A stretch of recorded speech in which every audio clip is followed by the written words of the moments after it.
Guys, it's 3 a.m. and I'm cooking with this one.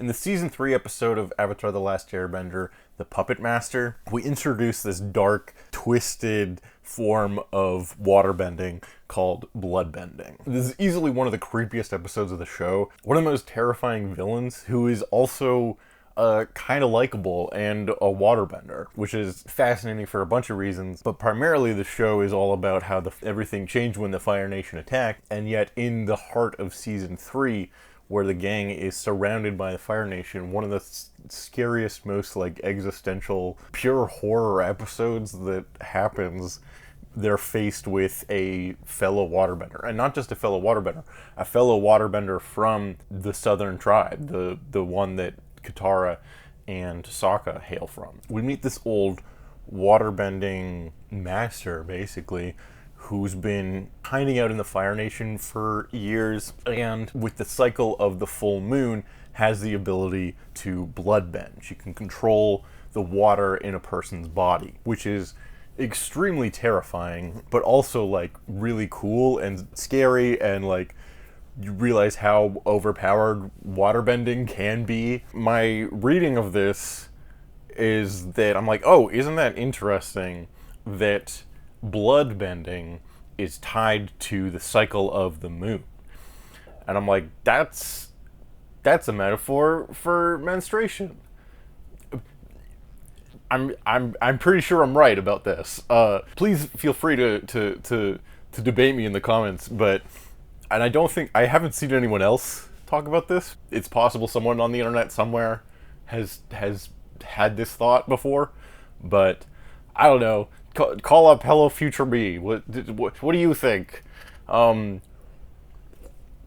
it feels like it totally fits. The episode opens with the characters gathered around a campfire telling ghost stories, and lots of weird horror mythology has come from the cycle of the moon. Obviously, this ties in with waterbending as well, because the moon pushes and pulls the tides, so in Avatar mythology, it's considered the first waterbender, and Katara mentions that she's always felt that her waterbending is stronger at night. The moon spirit itself is a character in the show, so waterbending is already directly tied to the moon. And there's been, all kinds of stories throughout history of weird, spooky things happening during the full moon. All of this mythology is actually sometimes related to the menstruation cycle as well. If it's that time of the month that your girlfriend might be a werewolf.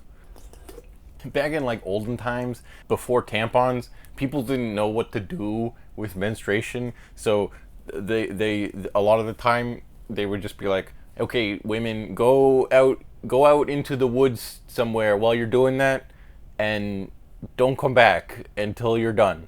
And women in small communities, their menstruation cycles would often sync up, so you'd have all the women going through their periods at the same time, out in a hut in the woods somewhere, in a cycle very similar to that of the cycle of the moon. It's not entirely improbable for the monthly time of menstruation to actually sync up to the cycle of the moon. And I think that's part of the metaphor here in Avatar. Whether that was by design or more of a subconscious thing, that's kind of what's happening here. Katara forms a strong connection with Hama, this bloodbender, because of their shared culture of being from the Southern Water Tribe, but also their roles in society and in their families. They're both healers, they're both waterbenders, but they're also resourceful and survivors. Hama is filled with this female rage for what's happened to her people, and for years she's been terrorizing the Fire Nation that nearly genocided all of the Southern Water Tribe benders. She's become this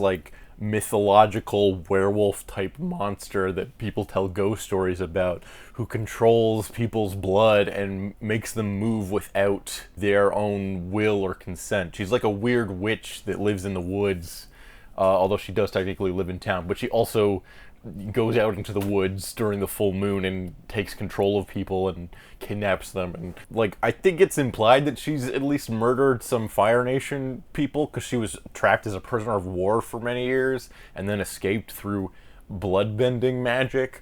So I don't remember if it's outright stated, but it's definitely kind of implied that she's killed some folk. But the real horror of this episode ends when, in order to defeat Hama from killing or kidnapping Team Avatar, Katara has to learn the bloodbending technique herself and use it against Hama in this like really ominous, scary moment where she does this like move and it's so cool. But Hama ends the episode like laughing because she knows that the technique has been passed on, her history has been passed on, the skills of the water tribe have been passed on to Katara, and Katara is now almost cursed with this ability. Congratulations, Katara.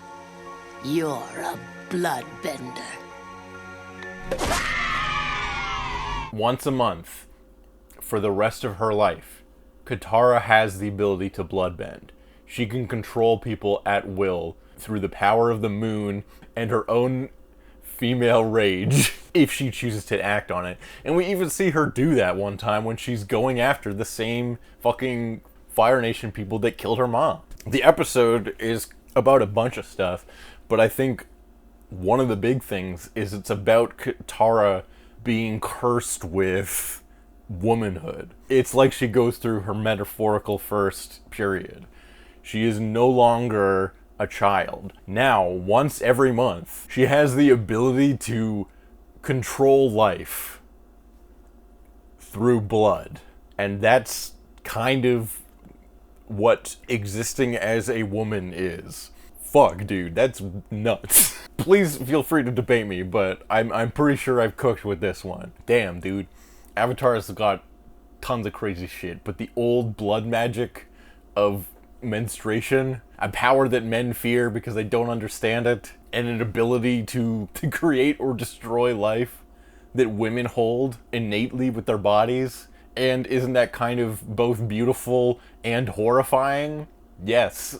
What a great show. That's my hot take for tonight. Bloodbending is a metaphor for going through your period, because blood and moon and month. And that's a big part of Avatar as a show in general. It's about growing up. It's about coming of age.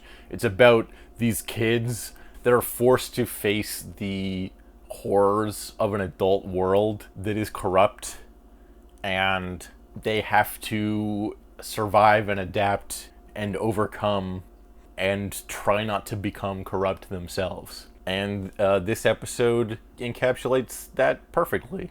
It's a great episode. It's good stuff. That's it. Subscribe for more. Bye-bye. I've never felt more alive.